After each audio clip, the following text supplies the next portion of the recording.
Hello everyone, welcome to the webinar on reusing data for teaching. I'm Maureen Haaker, and I teach qualitative research methods in sociology at University Campus Suffolk within the Childhood Studies program.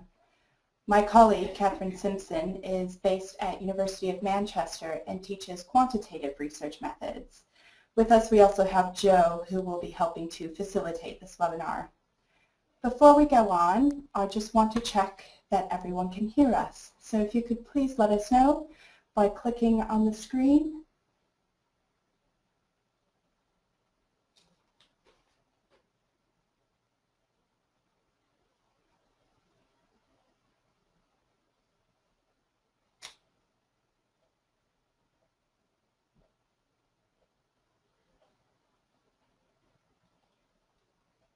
And Joe, I'm not sure if everyone's, I'm not able to see the poll, so if it seems like everyone has responded, we can close it.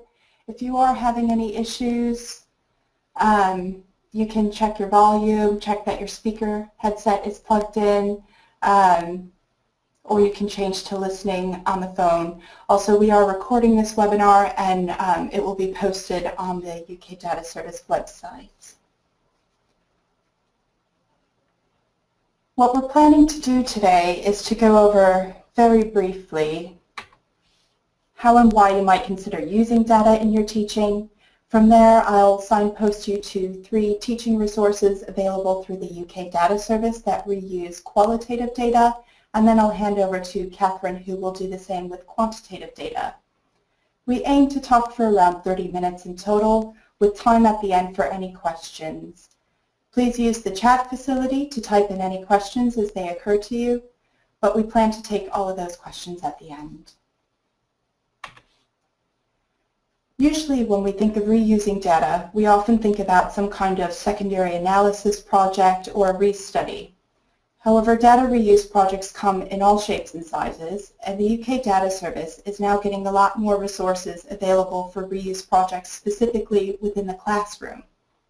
And increasingly, higher education has stressed research-led teaching, a concept that has really always underpinned higher education, but has gotten much more attention as academics look for new ways to involve research into the process of teaching and learning. And there's 3 main ways you can do this. The first is a much more traditional model, which presents past or current research, or hopefully research conducted by the lecturer, to students. Now, some argue this is a very hierarchical approach, but nonetheless it's a great way to teach the value of research. The next is also very common. Get students to conduct their own research. Degrees often have small research projects embedded throughout the course, and may certainly have an end-of-course dissertation project, which involves all or some elements of the research process. This learn-by-doing method, again, is very useful, but it does come with an array of ethical considerations which need to be carefully mitigated. The last method, and the one we'll be focusing on today, is to give students an opportunity to evaluate and analyze data by reusing high-quality archived data. And this gets students to learn by doing, but in a much more time-efficient way than getting them to actually conduct their own research. And if I can shamelessly just add in a plug here about my forthcoming publication on the subject, which is cited there at the bottom, I go through research-led teaching in just a little bit more detail and talk through a couple case studies about how I've used data in my teaching and how students have responded to it. If you are interested in hearing more about teachers who have used data in the classroom, you can search through case studies in the Discover catalog on the UK Data Service website by typing in teaching and then ticking off case study under type in the right-hand menu. These are just a few of the names that you'll see when looking through the case studies. These people have used a variety of both qualitative and quantitative data, and I won't go into specifically how they've used the data, but you can certainly read through their stories online at your leisure. Teaching resources that have been developed are all stored under the same teaching area on the website. You can find this under the Use Data tab. Once you click through the teaching with Data tab, you'll then be able to see that you can register your class if you would like your students to download their own data sets. You'll see there's a link for teaching resources, some of which we'll be going through today. And there's also a tab for ideas for teaching, which is another way to find the case studies or to contact us if you have an idea about how you'd like to see data used in the classroom. Before I go further, I just want to check and see who has used qualitative data in their teaching. So if you could answer the poll. That poll is now open.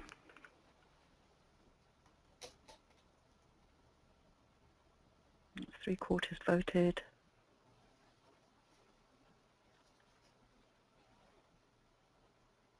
Nearly everybody. Last couple of seconds. Okay, and I'm closing that.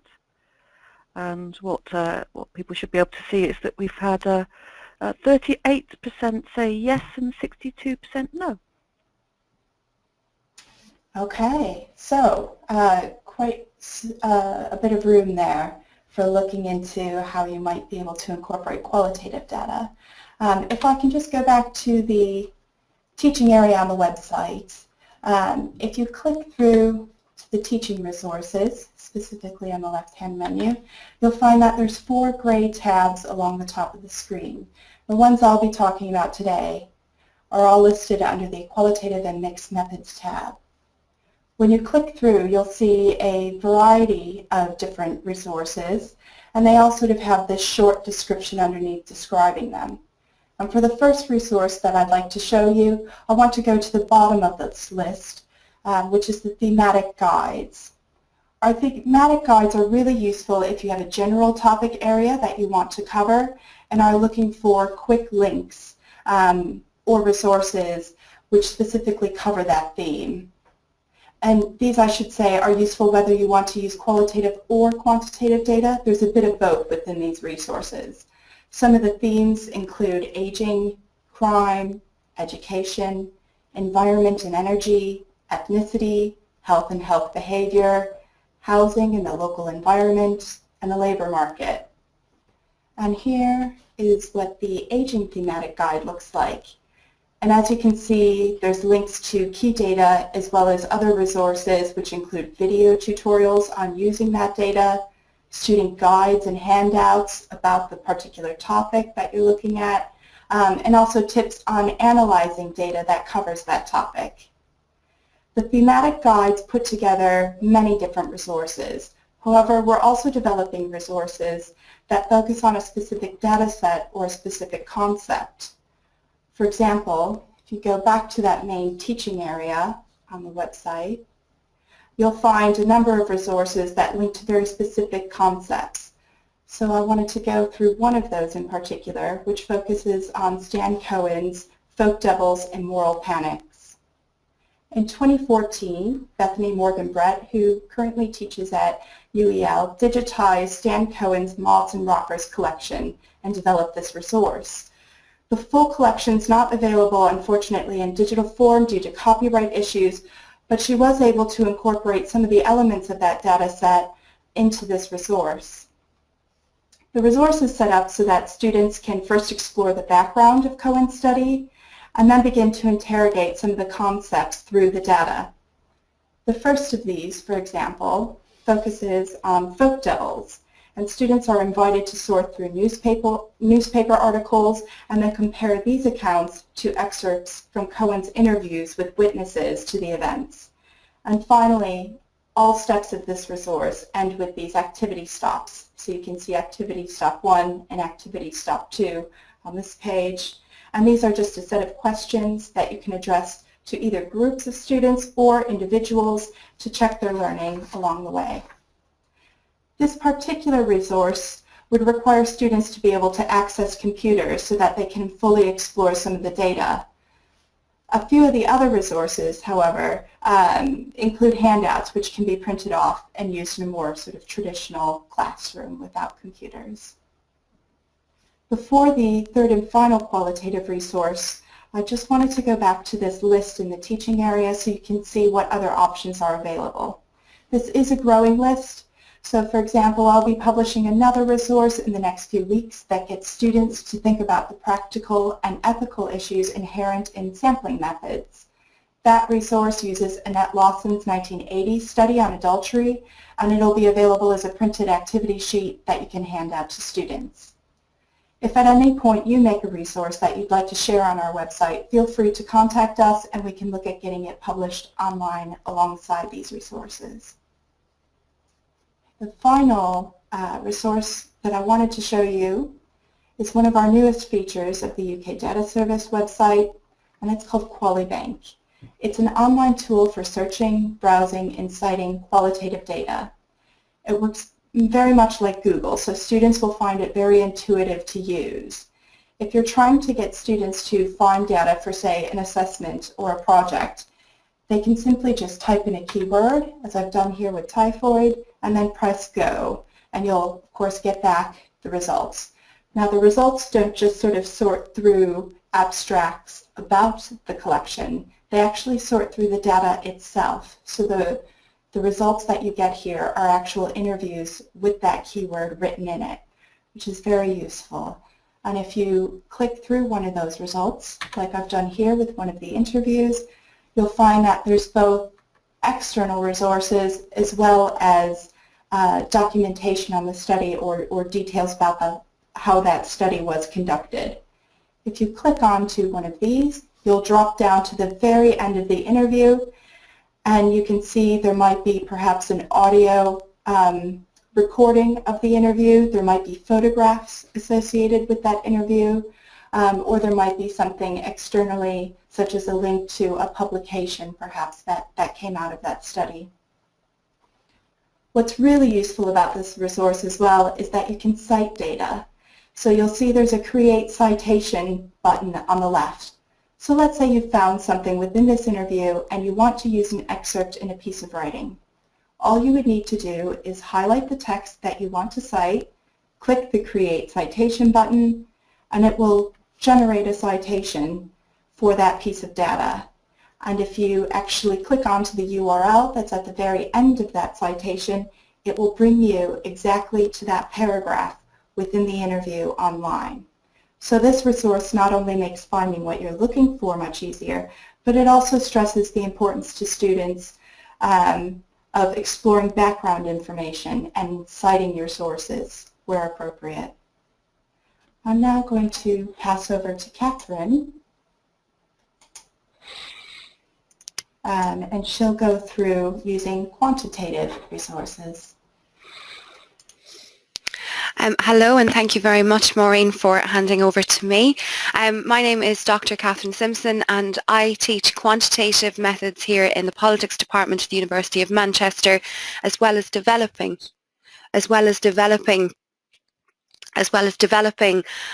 quantitative data resources for teaching here at the UK Data Service. So just before we get started, just a very quick poll. How many of you use quantitative data in your own teaching? So we'll just do this for a couple of minutes. So that's 80% of people voted already.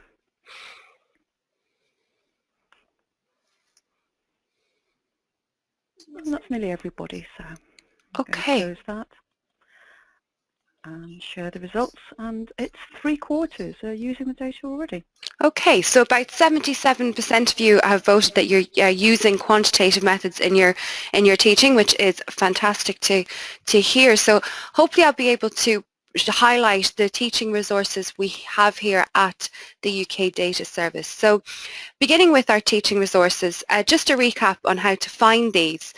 You go to the Use Data tab at the top of the UK Data Service webpage and then click on Teaching Resources. And once there you will see a list of tabs under the title of Teaching Resources. So for these quantitative resources you want to click on the tab which will bring you to the quantitative resources, which is exactly something like this. And here you'll find a list of subheadings such as our general quantitative resources, which have studies such as the 1970 British cohort study Malaise inventory teaching resource, and using survey data in your research. Measurement and operationalization, survey methods, and then if you scroll down that page, you will also see our resources on weighting and complex sample designs, finding data, and statistic packages. Now, given the time constraints today, I'm going to guide you towards some of the guides that we have on statistics packages. We have 3 of these here at the UK Data Service. What is SPSS? What is Stata, and the R Guide to the UK Data Service Key Surveys. And because most undergraduate classes and methods courses adopt SPSS as their principal software, I'm going to focus predominantly here on what is SPSS for Windows. So if you click on what is SPSS on the previous slide, you'll be taken directly to the What is SPSS guide. And this guide is a really fantastic resource which introduces students to the software of SPSS. And this also can be used by students when refreshing their own software skills before conducting any data analysis. So as you can see from the contents page of this guide, it covers key topics such as viewing the data in SPSS, exploratory data analysis, data manipulation, using hierarchical data, as well as linking and merging files.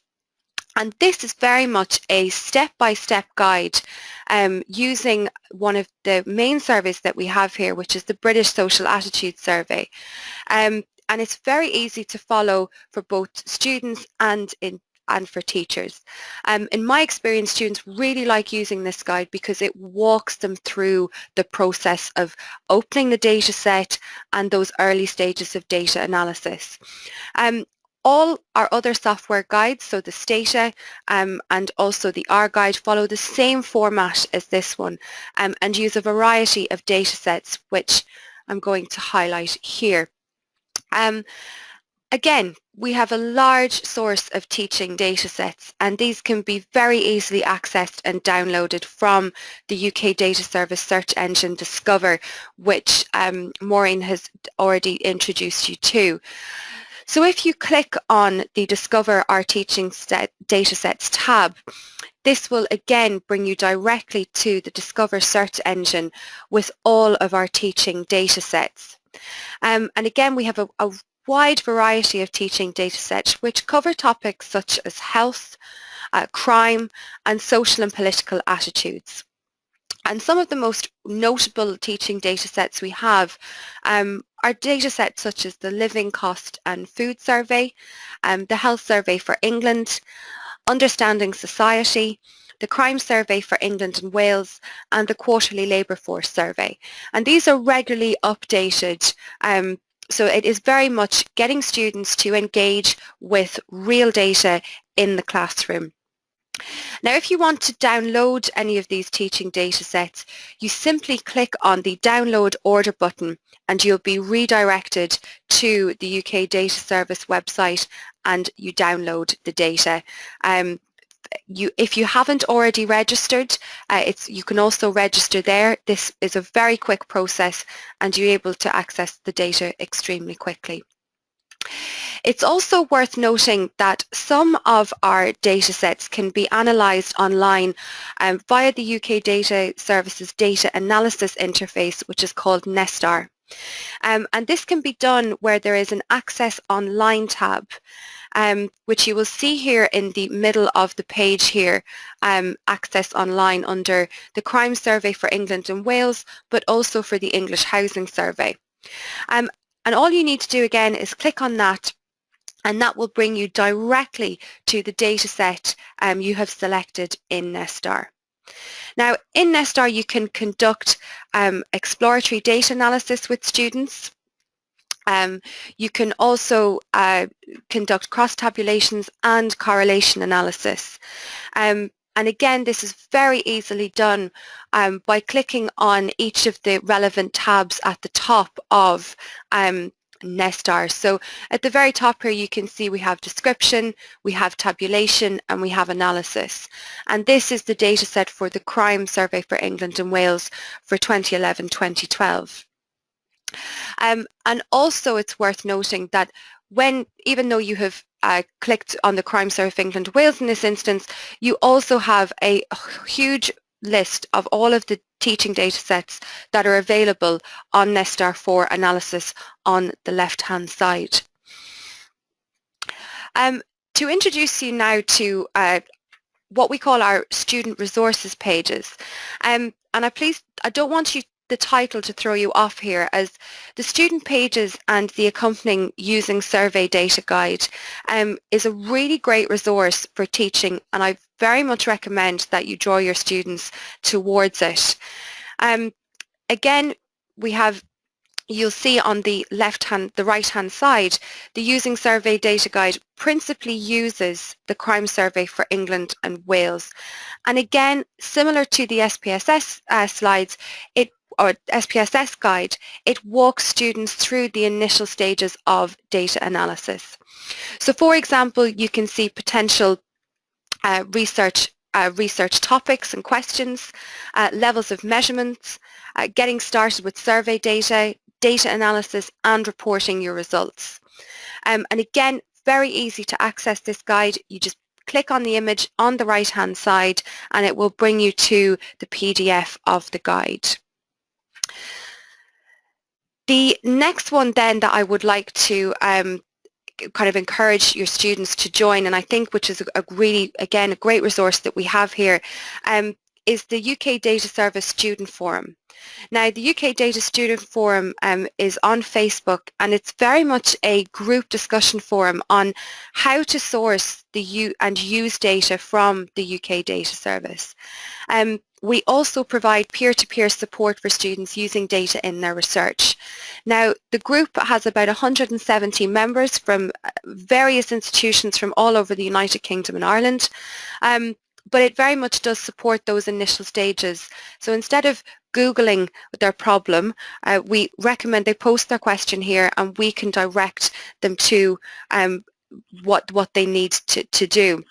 So students who are about to embark on a research project or who would like tips and examples in developing research questions and designs, or who would like help in accessing relevant survey data would be strongly encouraged to join this UK Data Service Student Forum. It's very easy to join.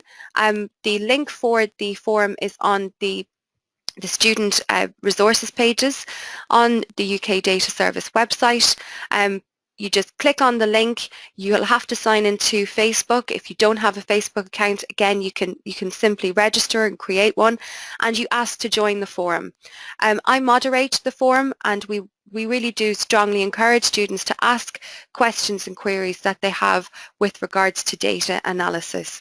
And there are some really great queries that have come out through the discussion there.